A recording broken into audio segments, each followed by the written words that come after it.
This program is brought to you in part by the Pennsylvania Downtown Center. Immerse yourself in history at the Cumberland County Historical Society in Carlisle. Step back in time at our free, award-winning museum. Research the past in our library and archives. Celebrate your special occasion at the 2 Mile House and rediscover your Celtic heritage at the McLean Festival. Find special gifts in our museum shelves. Let your children relive a time gone by at our history camps. Visit the Cumberland County Historical Society, your gateway to history. History, tradition, vibrant downtowns. Main Street is coming back to play a vital role as the center of many communities across the state. PCN, in partnership with the Pennsylvania Downtown Center, brings you Discover Main Street, PA. Each month tour 2 communities and learn what makes these towns a great place to live, work, and play. So come discover Main Street, PA. Welcome to Carlisle, a proud community located in the picturesque Cumberland Valley, located in south central Pennsylvania. My name is Perry Heath, and I am proud and privileged to serve as the president of Carlisle Borough Council. And it's also my privilege to be able to show you around our town, to show you some of its amenities, features, and historic attractions. One of the greatest attributes of our community is our vibrant downtown, where you can find a wonderful mix of dining, retail, specialty shops, and clothing stores. It's principally because of the efforts of the Downtown Carlisle Association, which is the Commonwealth's longest continuously running Main Street program. In partnership with Dickinson College and the Borough of Carlisle, the retail recruitment strategy has filled empty storefronts, bringing a diversity of retail and commercial uses. Whether you want to visit Carlisle because of its historic attributes, like seeing the site where George Washington reviewed his troops prior to the Whiskey Rebellion, or if you want to see the continuing results of the attack during the Civil War by General Jeb Stuart, Carlisle has many historical things for you to view and take advantage of.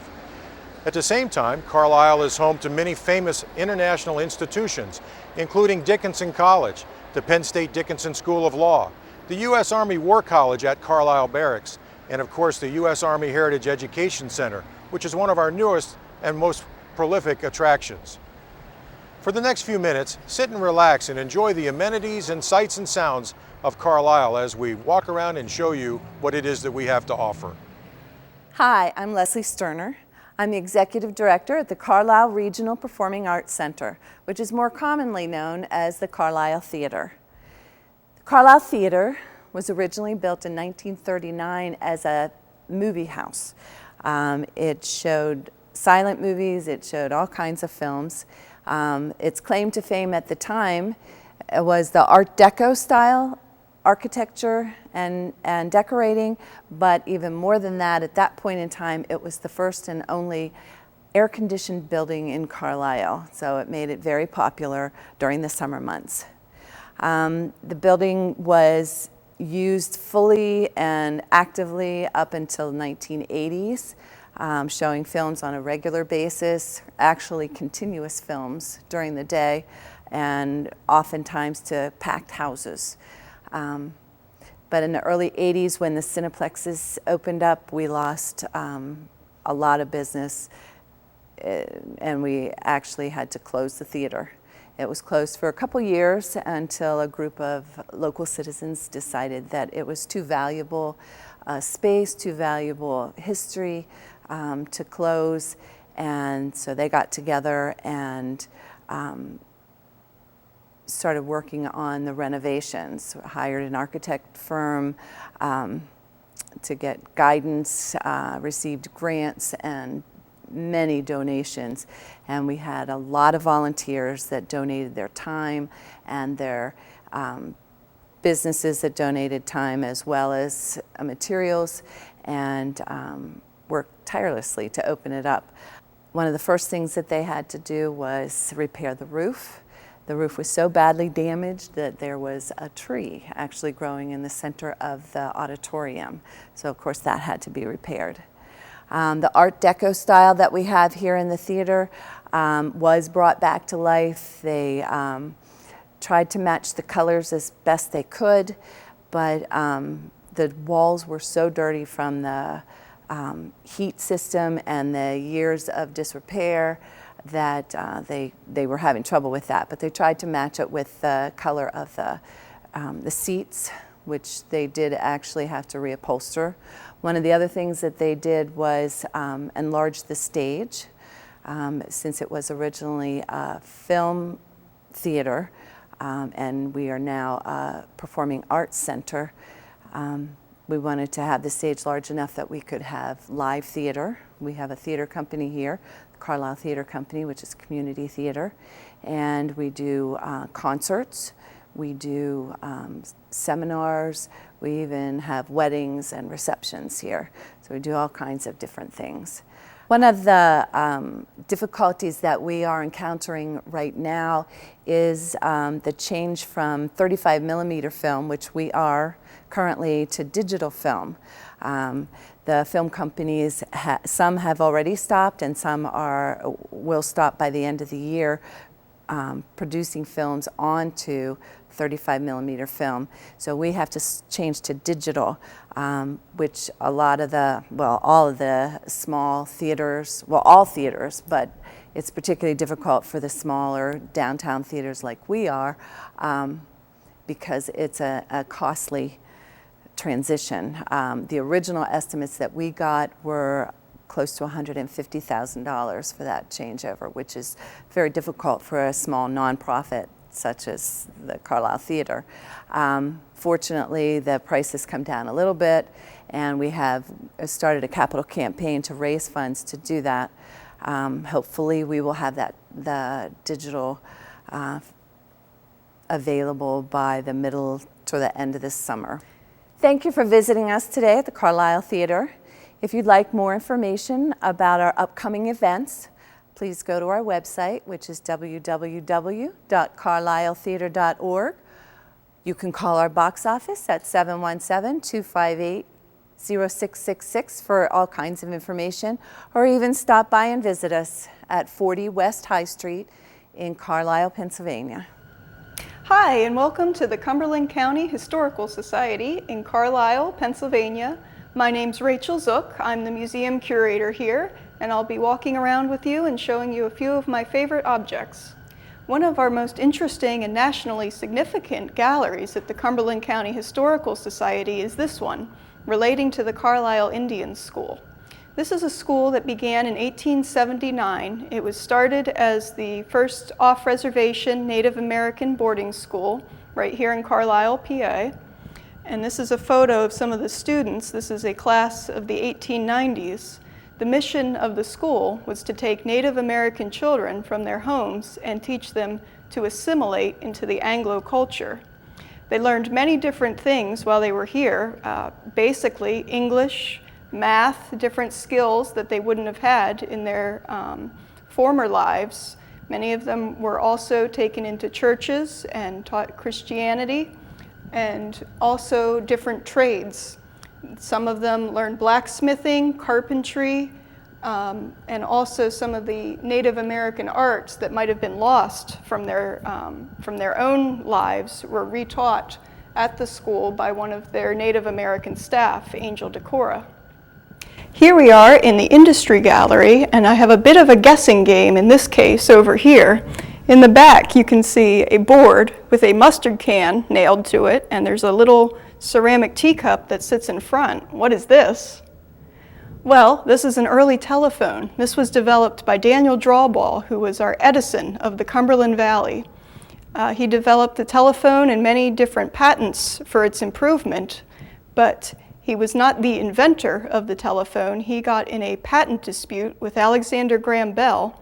This dispute went the whole way to the Supreme Court, but Drawball lost, being the inventor of the telephone by 1 vote. And here we are in our decorative arts gallery, where we've got some wonderful locally made furniture, chairs, clocks, silver, paintings, stained glass, and more.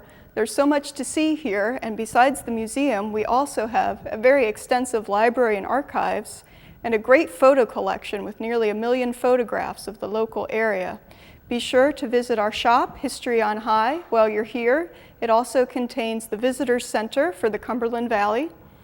We're easy to find online as well. Just go to historicalsociety.com, and you can also visit us in person at 21 North Pitt Street in Carlisle, PA. I'm the Reverend Canon Mark Sheneman, the rector of historic St. John's Episcopal Church on the Square here in Carlisle. I'm standing in front of the old courthouse of Cumberland County.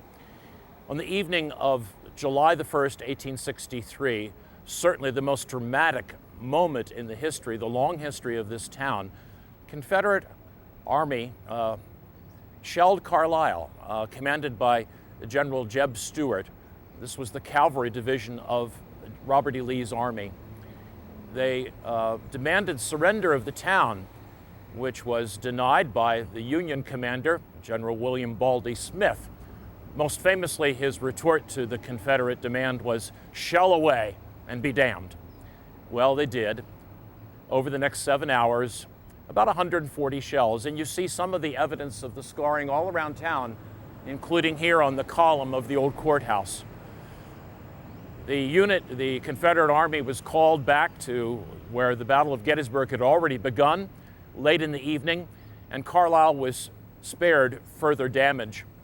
Only one person was killed. Later of his wounds died. But the town will always remember this as the most significant, important, and terrifying moment in the history of this community. As we continue our tour of downtown Carlisle, we wish to highlight some of the very unique retail shopping experiences that exist in our downtown. I welcome you to Emporium Design Concepts, a very unique establishment you'll hear more about from its owner in just a couple of minutes. But other unique opportunities include places like the Whistle Stop Bookstore, not a chain, but a place where you can get customized, personalized service for your selection of books. Or Georgie Lou's, where you can still buy penny candy. Or the Clothes Vine, vintage clothing that are made just for today's discreet shopper. So you can see we have plenty of retail shopping opportunities, and we encourage you to shop downtown Carlisle. Hi, my name is Richard Phelan, and I'm the owner of the Emporium Design Concept here in beautiful, historical downtown Carlisle. This 4,000 square foot showroom is really set up that we can take you from A to Z and redesigning or developing or doing anything historically to your home, your business, to enhance it. The bulk of our business is done with restaurants, hotels, and casinos, as well as we do much of the historical storefronts and home fronts here in historical central Pennsylvania. What we found out here in Carlisle, we have really been helping people to upgrade their properties by having this store for them to come. To my left and behind me are 4 historical examples of what we can do. We're showing homes and businesses, and this has really helped people here in town come and find a place. We do a lot of work in Gettysburg, Mechanicsburg, Lemoyne. A lot of historical towns come here. I can't say enough on how it's helped us with the Downtown Carlisle Association, helping promote our business as well as downtown Carlisle. Good afternoon, my name is Melissa Colucci and I'm owner and artist at Colucci & Company. We are located at 117 North Hanover Street in Carlisle. In my store, I feature American-made gifts and jewelry. We also are one of the only stores in the area that make our own jewelry here. I use what's called the lost wax casting process. Everything starts out as a wax model. And throughout the casting process, I get an identical replica of that wax in what's called an investment. We heat the metal. It shoots through a small hole through on a centrifuge. And that's how the lock-wax casting process works. Okay, so when we're heating metal in the crucible, as the metal becomes molten and the temperature gets to a flow point, which is about 1,500 degrees, I take a carbon rod, and it has to be carbon, and I scrape off. There's always some impurities in the metal, so we need to remove those impurities so they don't go through the crucible and into my flask. And if that